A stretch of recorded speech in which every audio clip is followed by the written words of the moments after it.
Rui Pedro Duarte, tem a palavra. Muito bem. Obrigado, Sra. Presidente, Senhoras e Senhores Deputados, Sr. Ministro.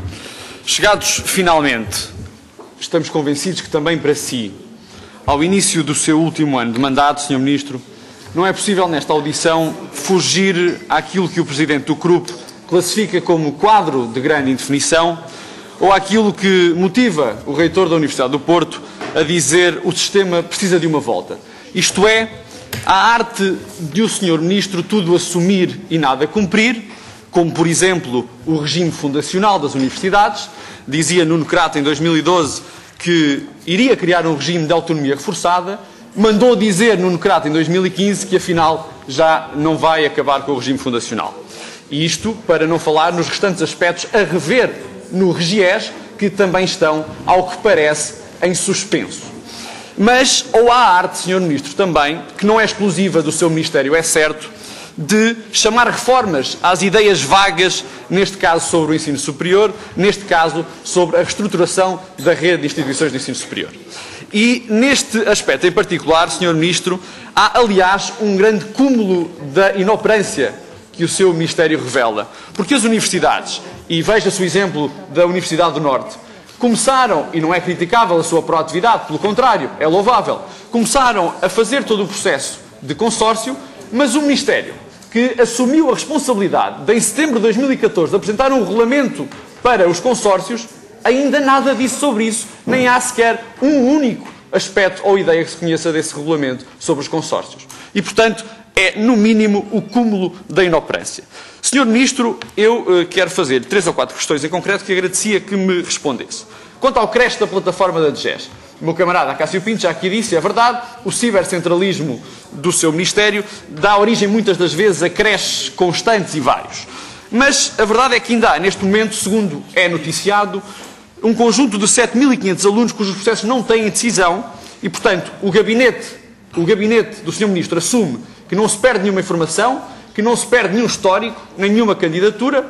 A DGES desdobra-se a dizer e a pedir aos serviços de ação social que peçam de novo informação aos alunos e, portanto, entre a incompetência do Ministério e a ginástica artística da Direção-Geral do Ensino Superior, andam os alunos em plena época de exames preocupados com a sua subsistência. Portanto, Sr. Ministro, convinha que dissesse alguma coisa sobre isto e que assumisse alguma responsabilidade política sobre isto. E depois, outro aspecto e outra pergunta que é, no mínimo, escandaloso.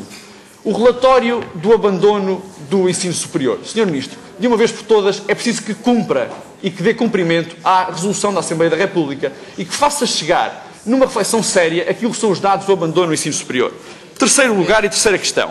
Há universidades e politécnicos a reclamar, Sr. Ministro, verbas, já não é de resto a primeira vez, e portanto o Sr. Ministro não é, ou a sua política não é virgem, a reclamar verbas em falta, 55 milhões para repor os 20% dos salários nas universidades. Sr. Ministro, isto é verdade, não é? Se é, quando é que as universidades vão receber este mesmo financiamento? E para terminar, Sra. Presidente, quero perguntar ao Sr. Ministro se está em condições, porque foi assumido com os dirigentes das associações académicas, que iria haver ou se iria constituir uma comissão para a revisão do regulamento das bolsas, e quero-lhe perguntar objetivamente se está em condições de assumir que o Governo vai aumentar o limiar de elegibilidade das bolsas. Peço-lhe que conclua, no sentido de incorporar e de incluir no sistema de ação social escolar aqueles alunos, aqueles muitos alunos que por muito poucos euros ficam de fora do sistema de ação social. Muito obrigada, Sr. Deputado. Dou a palavra ao Sr. Ministro para responder. Sr. Deputado, não sei se a Sra. Presidente me permite que responda rapidamente à Sra. Deputada antes de entrar na resposta ao Sr. Deputado. Eu vou tentar, vou fazer, deixa para a segunda ronda, Sr. Deputado. Então, nesse caso, eu respeito a ordem regimental e passo ao Sr. Deputado Rui Pedro Duarte. O Sr. Deputado Rui Pedro Duarte fala sobre o regime fundacional, sobre o problema da autonomia reforçada, etc. A questão é muito simples. Não vale a pena estarmos a discutir semântica. A questão é a seguinte. Nós nunca pretendemos reduzir a autonomia das universidades. Muito menos reduzir a autonomia das universidades que têm o regime fundacional. Numa altura em que estava a ser discutida toda a reestruturação das fundações e em que estava a ser repensada a maneira como as fundações seriam organizadas e como as fundações de capitais públicos funcionariam, nessa altura, A nossa questão e a nossa preocupação foi preservar a autonomia das universidades de fundação. E o que nós próprios nos questionámos foi se não seria preferível criar um regime especial, um regime de autonomia universitária, de autonomia reforçada, que permitisse que o regime fundacional, ou seja, que as características do regime fundacional se mantivessem na sua totalidade, sem estarem classificadas como fundações. Foi isso que estudámos. Chegámos à conclusão que não. E como chegámos à conclusão que não, após todo o processo que houve, foi um processo que não envolveu apenas este Ministério.